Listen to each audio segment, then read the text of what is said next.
Hi everyone, এটি আমার personal channel, সবাই সাবস্ক্রাইব করে দিও। এখনও ভিডিও আপলোড হয়নি, ভেরি সুন ভিডিও আপলোড করা হবে।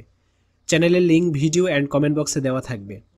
সুপ্রিয় শিক্ষার্থীরা, কেমন আছো সবাই? আশা করি ভালো আছো। তো আজকের ক্লাসে আমরা এই ইম্পর্টেন্ট কোশ্চেনটা নিয়ে আলোচনা করব। এখন এই প্রশ্নটা অনেক স্কুলে আসতে পারে, আবার অনেক স্কুলে আংশিক কমন পড়বে। তো এটা যেহেতু ইম্পর্টেন্ট একটা কোশ্চেন, তোমরা অবশ্যই এটা ভালোভাবে দেখে দেন পরীক্ষার হলে যাবা, ঠিক আছে?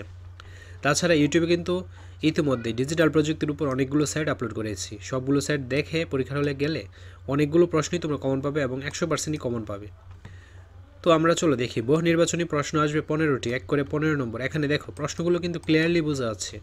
তোমাদের কাজ হলো বই অথবা গাইড থেকে প্রশ্নগুলোর অ্যান্সার বের করে পড়ে ফেলা, ঠিক আছে?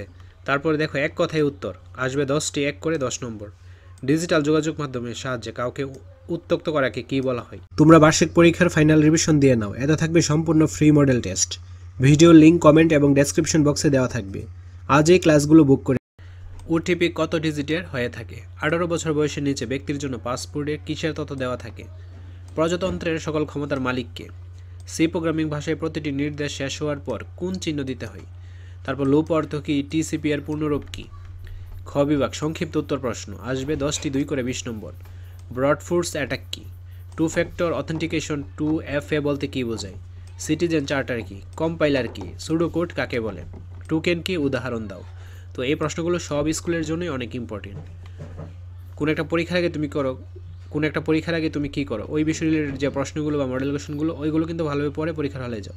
তো এইটাও যেহেতু ইম্পর্টেন্ট কোশ্চেন, এইটাও তোমরা ভালোভাবে পড়বে। গ বিভাগ রচনামূলক প্রশ্ন প্রেক্ষাপটবিহীন।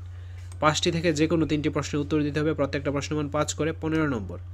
নন ডিজিটাল মাধ্যম এবং ডিজিটাল মাধ্যমে ব্যক্তিগত তথ্যের নিরাপত্তা সংরক্ষণের জন্য একটি তালিকা তৈরি করো।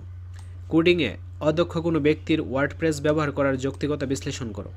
ওয়েবসাইটের ক্ষেত্রে ডোমেইন নেম কেন গুরুত্বপূর্ণ? ডোমেইন নেম নির্বাচনের সময় কোন বিষয়গুলো বিবেচনা করা উচিত ব্যাখ্যা করো। কম্পাইলার ও ইন্টারপ্রেটারের মধ্যে পার্থক্য লিখো। কোএক্সিয়াল কেবল কি? কোএক্সিয়াল কেবলের ব্যবহারের ক্ষেত্রসমূহ বর্ণনা করো। ঘ বিভাগ রচনামূলক প্রশ্ন প্রেক্ষাপট নির্ভর। 60টি থেকে যে কোনো 5টি প্রশ্নের উত্তর দিতে হবে। প্রত্যেকটা প্রশ্নের মান 8 করে 40 নম্বর। তো এই প্রশ্নগুলো ক্লিয়ারলি বোঝা যাচ্ছে। তোমরা গাইড বা বই থেকে এই প্রশ্নগুলোর অ্যান্সার বের করে পড়ে ফেলবা। তোমরা এমনভাবে এই বিষয়গুলো পড়বা বা অ্যান্সারগুলো পড়বা, রিডিংটা কিন্তু বুঝে বুঝে পড়বা, ঠিক আছে? কোনো প্রকার মুখস্থ করার দরকার নেই, যেন পরীক্ষায় আসলে লিখে দিয়ে আসা যায়। আশা করছি বুঝতে পেরেছো। তো আজকের ক্লাসটি এ পর্যন্তই। পরবর্তী ক্লাসটি সবার আগে পাওয়ার জন্য অবশ্যই চ্যানেলটি সাবস্ক্রাইব করে রাখতে হবে। ধন্যবাদ সবাইকে।